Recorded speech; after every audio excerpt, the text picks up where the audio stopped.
Meron ba pong mga pagkain na mga good foods na pwede nating ibigay bilang gamot sa ating mga sakit? Yung iba, pwede bang pagkain na lang aayusin, hindi na iinom ng gamot? Diba? So, explain natin yan. Kasi ako, mahilig ako dito sa mga home remedies. Bago ko ibigay itong mga 12 kinds of foods na makakagaling sa mga sakit at makakaiwas sa sakit, meron tayong konting disclaimer, 'di ba? Siyempre, kung meron kayong sakit, kung matagal na sintomas, wala namang masama, mas maganda magpapa-check sa doktor, mas safe doon yung doktor na magre-reseta sa iyo. Pero, meron din namang mga pagkakataon, may mga possibilities na gumaling ka sa sakit gamit lang ang pagkain at lifestyle change. Maraming sakit pwede. Magbibigay ako ng example. Sino pwedeng pagkain lang gagawin niya para gumaling siya? O ganito Kung ang mga sakit mo ay mild lang. Okay? Mild lang. Palagyan natin yung high blood mo, konting high blood lang, 145/90. Yan, baka makuha na ng pagbabago sa pagkain at lifestyle change. Mild diabetes, kung ang diabetes mo, let's say 120 lang, lampas ka lang konti. O cholesterol mo, lampas ka lang konti, pwede rin yan. Kung gusto mo lang umiwas sa sakit, umiwas sa cancer, umiwas sa pagsakit ng tiyan, pwede, pagkain lang gagamitin mo. Kung mild lang ang mga trangkaso mo, mga ubo, mga hindi naman serious, konting lagnat, pwede na rin itong mga home remedies natin. Meron ding advantage kapag pagkain gagamitin mo. Itong 12 foods, kadalasan dito, walang side effect. Sigurado ka wala kang side effect dito, 'di ba? Sa gamot minsan may side effect ka pa, 'di ba? At usually mas mahal pa yung gamot. O tingnan natin 12 kinds of foods na nakakagaling sa sakit. Actually marami ito lang yung favorite ko. Number 1, oatmeal. Okay? So marami diyan pag mataas ang cholesterol, okay? Hindi makadumi o nagpapapayat, pwedeng oatmeal ka sa umaga. May pag-aaral yung oatmeal, isang tasang oatmeal araw-araw, bababa yung cholesterol mo ng mga 20 points. Mga ganon, 20 to 30 points. Kaya pag ang cholesterol mo 220, tapos kumain ka oatmeal araw-araw, pwede bumaba 220, magiging 200, magiging normal ka. Ang oatmeal kasi may soluble fiber, may complex carbohydrates. Basta healthy lang yung oatmeal mo, pwede mo lagyan konting saging, konting strawberry para mas healthy. Number 2, pwedeng makagaling sa mga mild na sakit lang. Sabi ko, mga mild lang bawang. Di ba? Marami gumagamit ng bawang. Ang bawang, meron siyang component na allicin. Itong allicin component, pinapaluwag niya yung mga ugat. Pinapaganda niya yung daloy ng dugo. So, sa blood pressure, maibababa niya konti lang. Siguro mga 3 to 4 millimeters mercury. Mga 3 points lang or 4 points. Sabihin, pag ang BP mo 145/90, yung konting-konti, walang sintomas, subukan mo bawang. Damihan mo, mag-garlic chicken ka, mag-garlic cholesterol. Mataas cholesterol mo, kumain ng bawang, pwede rin mababa konti. Okay, maganda rin pang daloy ng dugo. Pero ito lang ang problema lang sa garlic, mas maganda konting luto lang o medyo hilaw. Pag sunog na yung bawang, wala nang epekto. Ngayon, pag hilaw na bawang, mas maganda, mas mabisa hilaw na bawang. Gaano karaming bawang? Ang recommended, mga siguro 1-2 butil. Mga 2 butil. Alam niyo yung butil, di ba? Yung maliit, ba? Hindi yung 10 bawang. 1 o 2 butil araw-araw, pwede yun. Kung medyo konting cook, pwede rin yun. Pero itong bawang may side effect Ibang pagkain walang side effect. Pero itong bawang, bukod sa bad breath ka, pwede ka sumakit ang tiyan. Kasi medyo mahapdi. Mahapdi itong bawang So, pag meron kayong ulcer, masakit ang tiyan, kailangan luto-lutuin yung garlic o sasabay yung bawang sa pagkain. Pero yung hilaw na bawang, bantayan lang na hindi sumakit ang tiyan. Pero nakakababa siya. Konti lang ng blood pressure, 3 to 4 points, cholesterol, konti rin ibababa. Kung talagang high blood ka, wala tayong magagawa. Talagang doktor magbibigay sa'yo ng gamot. So, may tulong ang bawang. Number 3, pampagaling ng sakit. Actually, pwede. Ito lang ginagamit ko. Hot water. Mainit na tubig. Diba? O minsan tubig lang. Para saan yung hot water? Siyempre, pag stress ka, masakit ang tiyan mo. Diba? Na-impatcho ka. Ako, hot water lang. Hindi na uminom ng gamot. Okay? Hindi matunawan. Hot water lang. Diba? May PMS. Yung mga babae, masakit ng regla. Diba? Hot water lang. Okay? Masakit ang puson. Hot water. At maraming tubig, maraganda rin, isasama ko na rin yung maligamgam na tubig, pwede yan sa UTI. Kung may infection ka sa ihi, basta yung infection mo, konti lang. Kung mild lang ang UTI ng babae, inuman mo 2 basong tubig, medyo maligamgam, pwede na mahugasan yung mga bakterya. Okay? Minsan, kahit walang antibiotic, gumagaling. Kung mild lang ang UTI. Kidney stones, di ba? Mga may bato sa bato, tubig lang talaga, mga 10 baso hanggang 12 basong tubig, 3 liters to 4 liters in a day kung may kidney stone. Pampaganda ng balat, di ba? O yung mga nagdadry yung balat, kailangan mo rin tubig, di ba? Mga dehydrated, nilalagnat, mataas ang lagnat, kailangan mo maraming tubig. Kasi sabi ko nga, pag nilalagnat sa tao, uminom ka maligamgam ng tubig sa 2 baso, pag ihi mo, bababa yung lagnat mo. So, hot water lang, ginagamit ko yan, pamparelax, pampatulog, basta masakit ang tiyan ko. Yung mga may irritable bowel, hot water lang ako. Hindi ko na ginagamot yung mga ganyan. Kasi yung gamot may side effect pa eh. Anong iinumin mo? Yung mga iwas hilab, nako. Yung mga gamot sa irritable bowel, sinubukan ko noon, hindi maganda. Mas maganda to, walang side effect, tubig eh.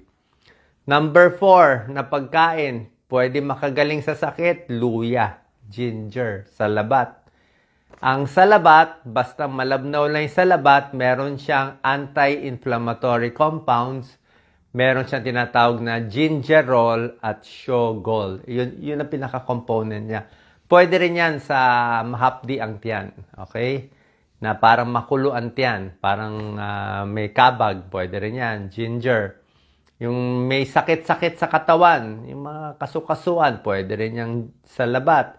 Siyempre, salabat, alam niyo naman, sa boses yan, di ba? Sore throat, salabat talaga. Laryngitis, namamaos, mga singer, salabat talaga ginagamit. So, ginger, maganda rin. Sa hilo-hilo, pwede rin to. Luya. Yung mga ibang hilo-hilo, okay din. So, oatmeal, garlic, hot water, water, and ginger, number 4. Number 5, favorite ko to, saging. Okay? Si Doc Lisa, hindi ako pinapaubusan ng saging. Araw-araw ako may saging. Hindi ako pwede walang saging. Yan ang emergency ko. Kung yung iba, ang emergency medicine nila, ano ba, paracetamol, mefenamic acid. Ako, emergency ko, saging. Okay? Basta sumakit ang tiyan ko, mag-GERD na ako, o talagang humahapdi na, saging. Kain ka konti, 2-3 kagat, tapos maligamgam na tubig. Saging, maganda yan, maraming potassium, nanghihina, pinapawisan. Okay? Para saan yung potassium ng saging? Para sa puso. Para regular antibok ng puso, kailangan mo saging. Sa blood pressure, may tulong din na saging. Hindi bababa yung blood pressure, pero pag puro asin ang kakainin mo, maalat, tataas blood pressure mo. Kung puro saging na may potassium, normal or pwede bumaba konti. Nangihina, walang energy, saging. Nalulungkot, ninenervyos, diba? Masama pakiramdam, nervyos, panic, depression, saging din, pampasaya. Meron siyang component na tryptophan, nagiging serotonin, pampasaya. Gusto mag-diet, diba? Oatmeal, gusto mag-diet, gawin yung saging. Saging lang kainin mo, wala na iba. Japanese banana diet, yan ang breakfast nila, saging lang. Saging, nagtatae, saging din. Nagtatae ka, pwede ang saging. Brat diet, banana para sa nagtatae, rice, apple, and toast bread. Okay? Number 6, ito. Pagkain, ginawa ko ng 3 eh. Itong number 6, 3 superfood iwas cancer. Okay, maraming pagkain iwas cancer. Yung mga gulay, iwas cancer. Pero itong 3, ito talaga yung superfood na may pag-aaral, may medical studies na makakaiwas sa cancer. Kung mahal itong iba, pwede tayo maghanap ng mura. Pero ito kasi yung pag-aaral eh. Ito yung meron sa study. Okay, ano itong 3 superfood? Number 1 dito, yung mga berries eh. Berry. Sa ibang bansa may blueberry. Sa atin may strawberry. Okay, ang strawberry, anti-cancer siya, pwede na rin. Pero ang sa berry, ang pinakamalakas sa lahat yung blueberry. Kaya pag mga overseas workers sa abroad kayo, baka merong mga mura dyan na blueberry, mga bansang may blueberry, kumain kayong marami niyan. Iwas cancer yan, pampahaba ng buhay. Blueberry, sa atin strawberry, pwede na. Sa Baguio, meron na. Antioxidant at hindi ganun katamis. Huwag mo na lagyan ng kahit anong asukal, blueberry lang at strawberry. So, yan yung number 6 natin, anti-cancer. 3 tong mga anti-cancer. Pangalawa dito sa number 6 ko, carrots. Carrots talaga. Pero yung carrots, meron palang sikreto dito. Chinek ko yung pag-aaral. Mas maganda pala yung carrot juice. 'Di ba?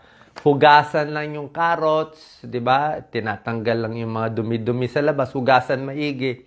Pag ginawang juice, hilaw na carrot na ginawang juice, yun ang anti-cancer. Yung carrot juice.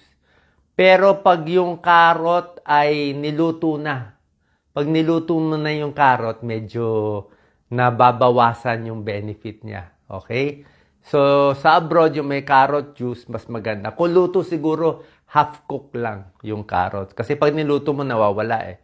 Parang garlic, pag niluto mo, nawawala. So, medyo hilaw-hilaw dapat. Anong mga cancer may iwasan nitong blueberry, carrot, at yung pangatlo pa, superfood talaga to. Superfood, broccoli. Kaya ang mahal-mahal ng broccoli, grabe. Kung wala tayong broccoli at hindi kaya ang presyo, kasi 200 plus isang maliit, baka 300 na ngayon, cauliflower na lang. Cauliflower. So, ang cauliflower, para siyang broccoli, may sulforaphane, pero yung cauliflower, mas mahinang klase sa broccoli ang benefit. Pero pwede na rin, pangalawa siya. Parang strawberry, mas mahina konti sa blueberry, pero pwede na rin. Kaya kung strawberry, cauliflower, pwede na yan. Carrots, yan 3, pinakamalakas. Makakaiwas sa cancer, sigurado yan. At yung may sakit na, pero kung may sakit na, syempre mahirap na eh. Kung nandun na yung cancer, nandun na. Pero kung iiwas lang, iwas breast cancer, lung cancer, cancer sa colon, leukemia, lahat ito may pag-aaral. Ito talaga mabisa. Sa Amerika ito pinag-aralan. Okay? Blueberry, carrot, broccoli, cauliflower, strawberry. Number 7, pampagaling ng sakit sa mga may trangkaso. Ang dami may trangkaso ngayon. May kumakalat na trangkaso na naman ngayon. Flu remedy, bigyan ko na kayong combination ng foods, di ba? Siyempre, siyempre dapat maraming tubig. Sinabi ko, di ba? Maraming tubig para bumabay lagnat. Tapos, kailangan mo vitamin C, di ba? Imbis na uminom ka ng vitamin C tablet, para sa akin, makukuha mo naman yung vitamin C tablet sa mga prutas eh. Dalandan, 'di ba? Mura dalandan sa atin. Dalandan, suha, pongkam, orange, 'di ba? Lahat 'to basta maasim-asim, citrus fruits.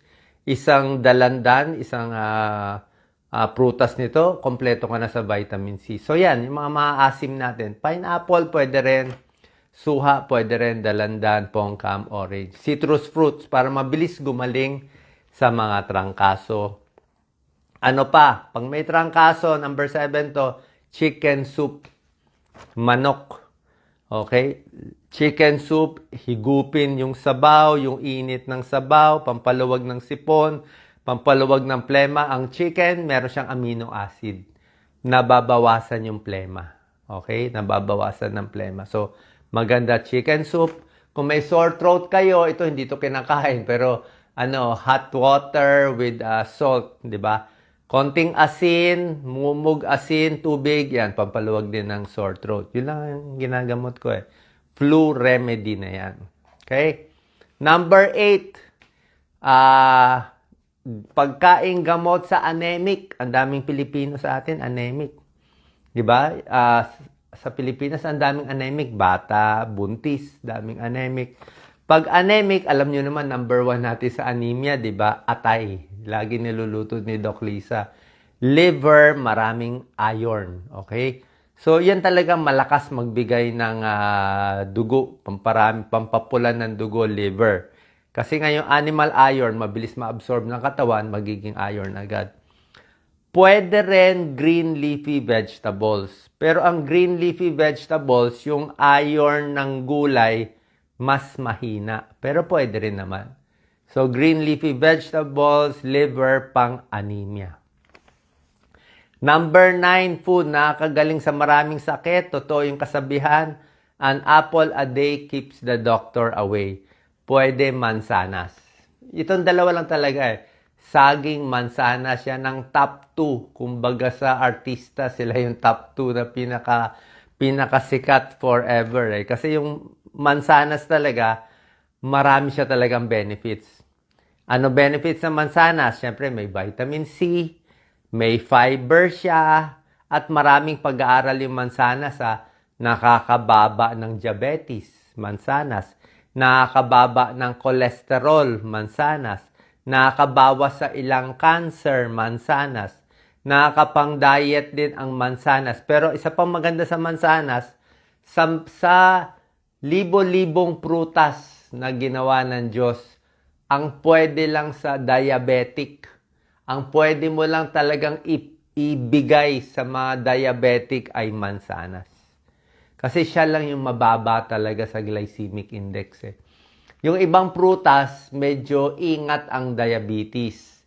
Yung grapes, ingat sa diabetes. Mangga, nako, lumayo kayo sa mangga pag diabetes. Pinya, nako, ang tamis din. Pakwan, ingat din sa diabetes. Lahat ng mga juice, iwas. Kaya pag diabetic, okay ang prutas, pero matamis siya. Yun na yun. Kahit nga saging medyo, yung glycemic index niya, medium na. Pwede pa rin naman sa diabetes, pero hindi ganun karami. Pero ang apple, pwede yan sa diabetes. Kaya marami talagang benefit yung apple. Lalo na yung balat niya, yung fiber. So, for diabetes, cholesterol, para sa puso, para sa cancer, pang diet, an apple a day, tunay po yan. Keeps the doctor away. Number 10 out of 12, mga fatty fish.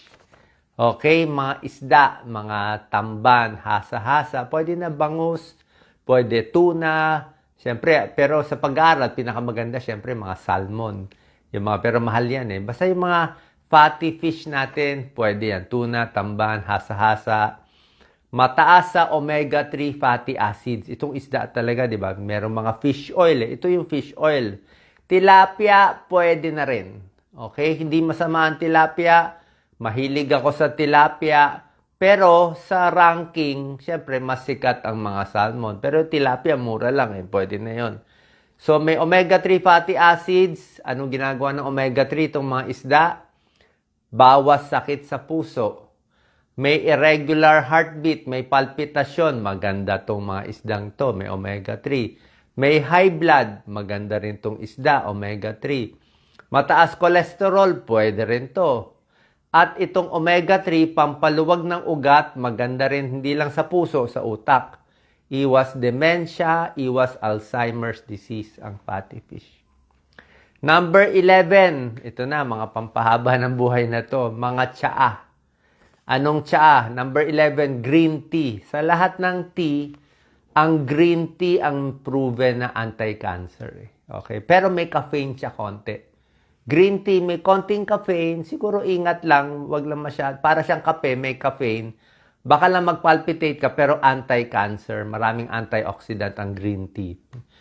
Iwas cancer, good for the brain. Ako, ang gusto kong tea, chamomile tea. Ang chamomile tea, pamparelax, may nervyos, may panic, may anxiety, May depression, chamomile tea. Hindi makatulog, chamomile tea. Amoy-amoyin lang, chamomile tea. Pamparelax ng tiyan, pag kumukulo ang tiyan, chamomile tea. Okay? Basta tsaa, mainit na tubig. So, yung mga green tea, chamomile tea, parang sa Japan, sa Singapore, kaya mahaba buhay nila, puro sila tsaa. Tayo, anong binibigay natin sa bisita natin? Soft drinks, di ba? O, kaya puro diabetes. Puro diabetes, soft drinks. Di sila hot tea. Ang tea, halos walang calories siya. And number 12, syempre, yung mga green leafy vegetables. Yan talaga. Para saan itong mga green leafy vegetables? Di ba? Kangkong, malunggay, mga talbos, mga spinach, o mga repolyo, o ampalaya, okra, lahat yan. Basta vegetables, lalo na yung green leafy vegetables, maganda sa tiyan, matigas ang dumi, damihan mong gulay mo, iwas colon cancer. Parang winawalis niya yung mga dumi. Pampaganda ng pagdumi, pampahaba ng buhay, at iwas cancer by 3 to 10%. Bukod dito, ang green leafy vegetables, lalo na okra and ampalaya, yan ang mga anti-diabetes. Diba? Alam nyo naman, ampalaya may charantin, diba? Pang-diabetes yan. Parang uminom ka na ng gamot sa diabetes. Okra din, pwede rin siya pang-diabetes. So, lahat ito, kung mild lang ang diabetes mo, makukuha na ito. So, yan ang 12 best foods. Marami pang iba. Banggitin ko lang, itlog. Maganda itlog for energy, mura. Diba? 1 egg in a day, pwede na yon. Basta wag lang masyadong mataas ang cholesterol. Mani, basta wag lang maalat, wag lang mamantika, okay din ang mani, maraming protein. Yung mahilig sa kape, black coffee, okay din. 2 tasang kape sa isang araw, meron ding ibang pag-aaral. Yung kaya uminom ng kape, okay lang yon. May a little studies na maganda rin ang kape. Tapos, ito yung mga changes nyo sa pagkain para mas gumaling sa sakit. Okay? Ito yung parang general changes. Number 1, mas kumain sa bahay. Okay? Pag sa bahay ka kumain kasi sigurado tayo, konti mantika mo. Diba? So, okay sa cholesterol mo. Diba? Konti yung mga pampataba mo, so makaka-diet ka. At pag kumain ka sa bahay, konti ang asin. Konti ang asin. Diba? So, pag nag-low salt diet ka, bababa blood pressure mo. Yan ang pinakamaganda, low salt diet. Alam nyo ba yung mga fast food? Nako, hindi ko babanggitin yung fast food. Pero may isang fast food, chinek ko yung fried chicken niya na maraming balot. Alata mo, maraming balot, yung breadings. Yung alat pala nun, 1,200 milligrams. Ganun of salt. So, isang perasong chicken, parang yan na yung asin mo sa buong araw. Hindi mo lang mamamalaya na sobra na pala siya alat. Kaya talaga ang dami ng high blood dahil sa kakakain ng mga fast food. Kasi yung salt ang dami. Pag si Doc Lisa nagluto ng manok, konti lang ilalagay niya. So, mas kumain sa bahay, mas hindi magkakasakit. Less oil, less salt, at mas hindi ka magtatae. Mas malinis, di ba? Sa bahay. Tubig, kailangan natin, di ba? Tubig lang iinumin. Ibig sabihin, hindi matamis, hindi soft drinks, hindi iced tea, hindi kung ano-ano. Pag tubig lang, iwas diabetes. Diba? Fourth tip, more exercise kasama sa lifestyle change. Hindi ko na babanggitin yung sigarilyo, alak. Alam nyo na bawal yun, diba? More exercise, kung mataas blood sugar mo, nag-exercise ka, bababa blood sugar mo. More lakad, more exercise, gaganda arthritis mo. Lalakas ang buto mo. Diba? Sa mga may edad, hindi ka matutumba. More exercise, mas hahaba ang buhay mo. Okay? Common sense. And last tip, number 5 is, ito magagalit kayo dito sa last tip Pero ito yung tunay, ito sinusunod ko. Kumain ng mas konti. Medyo gutumin ang sarili. Kahit saan kayo mag-check ng mga pag-aaral. Yung mas payat, mas gutom, mas konti kinakain, yung nilalamanan mo lang konti ang tiyan mo, yun ang mas mahaba ang buhay. May mga libro yan Eat less, live longer. Pero mo, kumain siya na mas konti, mas mahaba ang buhay. Mas payat, mas maliit ang timbang, mas mahaba ang buhay. Paano? Less energy. Parang kotse, di ba? Pag yung kotse, ang daming kargada yung kotse. May bilbil sa tiyan, may bilbil sa hita, may taba dito, di ba? Tapos yung kotse mo, ang bigat-bigat. Masisira yung gulong. Sandali na lang, sira na yung kotse mo. Paano kung yung kotse mo luma, pero walang karga? O, walang taba, payat, di ba? So, maganda yung andar ng kotse. Paano wala siyang karga eh? So, ganun din sa katawan. So, less fat, eat less, mas mahaba buhay. Actually, yung sinasabi nga, yung mas gutom, mas maganda nga konti yung mas gutom eh. Kasi yung hunger daw, parang basta may ginagawa sa katawan siya na parang mas nai-stress yung katawan na good stress. Okay? So, yan po tinatry natin. Sana nakatulong sa inyo para mas sumaba buhay. Hindi tayo masyado dependent sa mga gamot. Although internist ako at cardiologist ako, syempre, pag serious na yung sakit, inatake sa puso, dalhin mo na sa ospital. Na-stroke na, dalhin mo na sa ospital, saksakan na ng gamot. Diba? Pulmonya, pwede na pa-admit, pa-antibiotics. Pero itong mga simple-simpleng sakit, sa tingin ko naman makukuha na ng tamang pagkain at lifestyle change. Salamat.